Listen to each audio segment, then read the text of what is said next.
Hey guys, so I'm going to answer this question for this woman here. So she's asking how I heard God speak to me when he told me to leave my business. So it was a series of events. There's just different ways that God is trying to tell you something, or if people don't believe in God, they're always like talking about, oh, I feel like something's just telling me something. Like things happen in your life where they're just not coincidental, right? So it was kind of stuff like that for 2 years, like a year and a half maybe, and I was just ignoring God, and I knew that he was calling me to just not do the business anyways. But he had a lot of grace with me, a lot of mercy. But finally it came to a point where it was like killing me spiritually.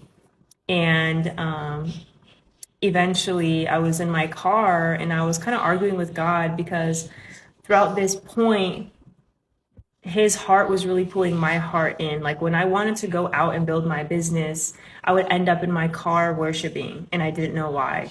Or I would be at work and I would end up in the bathroom stalls worshiping on the clock. And I was just like, what is happening right now? Because I was into like all this new age stuff. So I was like really confused. And I kind of knew it was Jesus, but I was just like in and out. So then I was literally arguing with God one day in my car, like weeping, like, God, why are you being such a distraction to me, right? Why am I worshiping? Like, kind of like leave me alone in a sense. Like, I just want to go build my business. And then I was like, you've watched me, blood, sweat, and tears. Like, you watched me try to build this. So, like, why are you distracting me? And then I just heard like a voice. I don't know if it's like in my spirit, in my mind, but I just heard it clear as day. If you're willing to give up your business, or if you're willing to give it all up for a business, are you willing to give it all up for me? Right? Because that was my argument. I give up everything, my family, my time for this business. And his comeback was, well, if you were willing to do it for a business, why not for me? And so I was left with that. And I immediately stopped crying because I knew it was a voice that wasn't mine.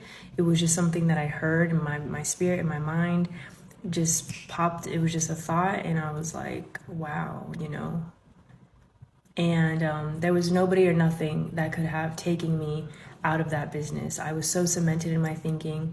Like, I will never leave. No one can ever get me to leave. But God's voice got me to leave. So that's how I heard him. It was more just like in my spirit, my mind. I don't know how to explain it. But it was just something I knew that wasn't my voice. And it wasn't something that I would have ever asked myself. So yeah, I hope that helps.